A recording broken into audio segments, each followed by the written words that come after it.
We are getting our guest ready. That is Dr. Coach Yolanda Belser. We took a little sneak peek at her because we are in the mode of spring cleaning, right? Spring cleaning, renewal. We think of our home, we think of our finances, but how about our mindset? We all know life can be overwhelming, whether it's stress of the daily grind, whether it's the anxiety of watching world events these days. Today we do have I want to call you a doctor, okay? I will take it. You'll take it? I will take it. I'm not mad at it. Coach Yolanda Belser is here. She recently joined our friends on Charlotte Today. We welcome her here to the Live Impact News studio. All right, Coach Dr. Belser. I should say she's a mindset coach. Yes. All right, as well as a transformational architect. Yes. Okay, and sociologist. Coach Yolanda, Yes. If you don't mind, I call you I Coach love Yolanda. it. Yes, All right, Coach. What does a mindset coach do? And what does transformational architect mean? Awesome. Well, first, thank you, James. Of for course. having me Pleasure. on your platform. I appreciate that. A mindset coach helps you recalibrate and realign your thinking. And the transformational architect piece comes, the transformational comes in once your mindset is transitioned and you begin that shift. You now start having different thoughts. You now understand those old behaviors and that old mindset that kept you stuck. A lot of times people may go and they may get to an empowerment session or talk to a therapist or talk to a coach. And at that moment when they finish, they're excited, they feel like I'm motivated, I got it, and then they get home and life hits them. Oh. And then they forget everything, all the motivation of what they just went through with that person. And so what I do is try to give my clients the tools so that way if I'm not around, if life hits you, you know exactly what this is and now to start doing that immediately. The transformation, that is the transformational piece. The architect piece comes from, okay, so now I got it. Now I'm in a flow, I've got my rhythm, I kind of know what to do, but now I'm stuck. I had dreams and hopes and aspirations, and I took so much time of my mind being stuck. Now I don't even know how to clog and build from there.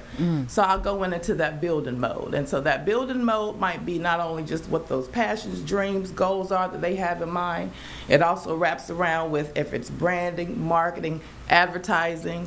So I really try to help the client from a whole level to get that mindset shifted and now to start moving forward with whatever those goals or future dreams are. Yeah, you know, when we think of goals, like say in a business, you have these quarterly goals. It can be Right. measured by a metric. And so as people, we go out in the world and go, yeah, I've got the tools now that Coach Yolanda gave me, and now I'm going to put these in place. And like you said, life is lifing. Right. And then I dropped all the goals and I forgot where I was. Right. And I wanted to do by the end of quarter one, but we don't have that metric. And so it's Exactly. we sort of fade to stage right. You know what I'm saying? Yep. And life is going to continue to life.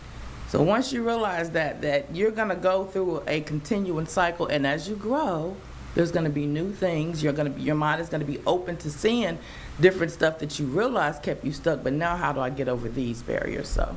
Okay, I feel like there's so much here, right? It's hard to do in 12 minutes, but let's talk about this signature segment that you have. This is Okay. Check Up from the Neck Up. We love that name. Thank you. What is it? Why did you build it? Where does it come from? So check up from the neck up starts because everything, whether we believe it or not, starts with our mind and our mental and our attitude. Bet. And when you're able to check that and get that in alignment, then a lot of times everything, that checkup from the neck up, it goes down from there. You end up having a great morning. You end up knowing how to move through your day. You end up making better decisions.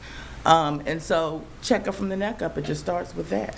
Okay, all right. So you have, you can either, mentally be inspired or negatively be Correct. debilitated. And that's what I say for the mind. All right. M-I-N-D. And I like to break it down to its simplest form because sometimes it's like, oh, that's an aha moment, you know what I mean, for me. So mind is going to either mentally inspire or negatively debilitate. So within that checkup from the neck up, when you start feeling yourself negatively debilitated, that should be a check engine light, the same way you see in your car, to know that, okay, I need to recalibrate, I need to shift, I need to do something different. Because we know that the law of what you think about the most is what shows up. The law of attraction? Correct. The law of attraction as well as the law of distraction. So you're dealing with both. So you're either attracting that negative energy and distracting from what could be positive or what could be different for you, or either you learn how to switch that. And I realize that we all live in different, reality timelines at some time. So what might be easier for me might not be easier for the next. But once you understand that it is literally just a shift of your thinking, it's either going to bring you downward or upward. Sometimes that helps a person process through that. How do you recognize that you are in that space where it's like, ooh, I need a shift where I am right now? Right. So I like to say that is low vibrational energy. So a lot of times it starts off, you may get it up in the morning and you might stump your toe. So now I stumped my toe, and now, oh, my toe hurts, and now that put me in a spiral. I'm running late, now that put me in a spiral. Right. I got a text message from so-and-so, oh, now that's... So now all of that, and you've shown up to wherever you're supposed to show up, and you can't even receive the present because of everything that you're dealing with the past and all that energy you're thinking about and talking about. Okay, so I stumped my toe. Let me take a moment, even if I got to kiss my toe, wrap my toe up, and, oh, toe, I know you hurt, but you're going to feel better. It may sound corny, but I'm telling you, those things, those small different shifts start making your brain and your mindset think differently. Okay. I mean, yeah, it quickly resolve the thing, the toe, and then move on. How do we apply this to the bigger picture, right? Like, we are in a world, Coach Yolanda, right? Yeah. And I feel like energetically there's some vibes, right? So how do you deal with that on the daily? Those vibes, first of all, we understand that in life there's a balance. That's why they call it the yin and the yang. So you're always going to have that negative energy the same way you have that positive. Once you start realizing that we were wonderfully made and are literally equipped with the tools to be able to switch that light bulb, and I keep saying that because it's going to be literally a switch of the light bulb. Then also, if you know about your attitude, I do a fun attitude word math game with some of my clients, and basically just starting with that attitude, because your attitude is what's going to help shift your mindset. If you think better and your attitude is good, a lot of times you're not thinking negatively, right? Mm-hmm. So a lot of times you're not in that low vibrational space. Attitude, if you break that down, even doing it at home with taking your alphabet and then taking the letters from A to Z, then taking your numbers from 1 to 26, write down the word. Remember when we were in school, they used to say words it was spelling when I was in school. They call it language. Words can cast a spell on you, so write down the word attitude. Line that up. A with 1, T with where it falls in alignment with T should go, it equals 100%.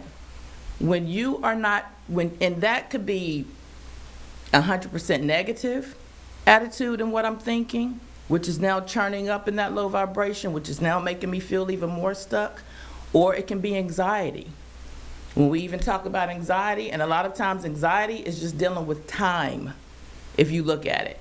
Anxiety is not necessarily dealing with, you can't be fearful, you can't be scared, you can't be stuck, but it's time. And that time deals with either past anxiety, meaning times in the past, I'm dealing with maybe divorced parents or an abusive relationship.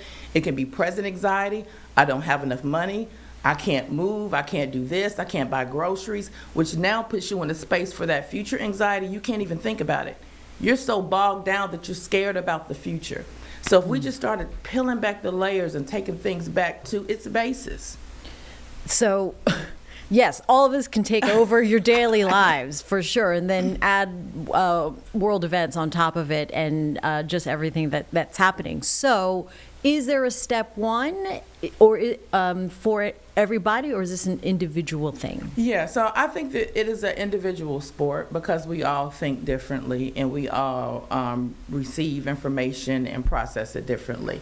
I think the first steps that we can start doing is when a negative thought does come into play. First, it takes 12 positive thoughts or more to override that one negative thought. Oh, sad. So when you are thinking something negative, and a lot of times people think that negative has to do with something, crazy or fear. Negative could be, I don't feel like getting up today. Mm-hmm. Negative doesn't have to be, oh, that person hurt my feelings, or, this right here happened. So once you start on those small things, okay, well, if you don't feel like getting up today, give yourself 12 reasons why you should get up. You're alive. You actually are able to say, I don't feel like getting up. You can put your feet on the floor. It's a lot of people who did not wake up and was able to say that. It's literally those things you got to start putting in perspective, but the individual has to take accountability to want to shift first in order to see these things start working. I feel like it takes that mind awareness. You have to be aware that you are there first, and then take those little steps. Like I can breathe today. Right. So how about when it comes to social media? Because we know this is affecting people, young and old, on what it does to the mental toll. Yes. Social media, and it has, of course, its perks, and then it has its cons. And I grew up in an environment where we didn't have social media. Same. So we were able to talk and communicate. We were able to use our critical thinking skills. We were able to, and I feel like social media blocks all of that. Social media, to me, a lot of times what you see is not real. It's a presentation. It's presented. And so there's a thin line, between that. I don't want people to get mad at me, for what I got to say sometimes when it comes to social media, because I use it as a platform, but I use it as a tool for positivity. I use it as a tool to try to combat any of that negative energy and switch my algorithm.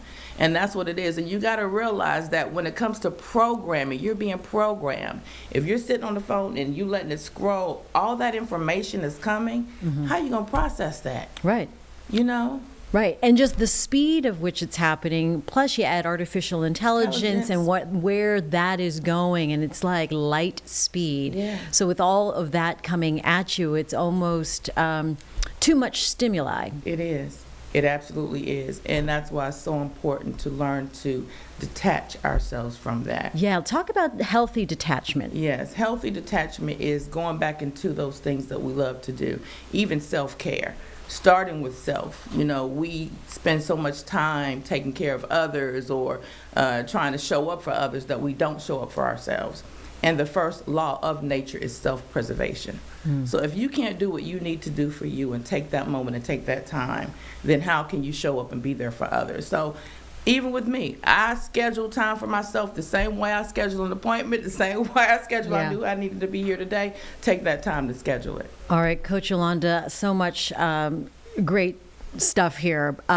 Where should we leave our viewers with one thought today? So one thought today, I will say that you have to inspect what you expect. So if you're inspecting yourself, if you're expecting something from someone else, then internally, what are you doing to make sure that that shows up in your life? What are you doing to draw into that law of attraction? And again, start from the mind. Realize that your mind will either mentally inspire you, negatively debilitate you. Know that the only thing in life that you can control, not the weather, not a relationship, not anything else, but your mind. And know that your mind is precious and it is yours. And don't allow people, negative things, or negative energy to take up space and inventory in your mind. And replace that negative thought with 12 positive thoughts. Start today.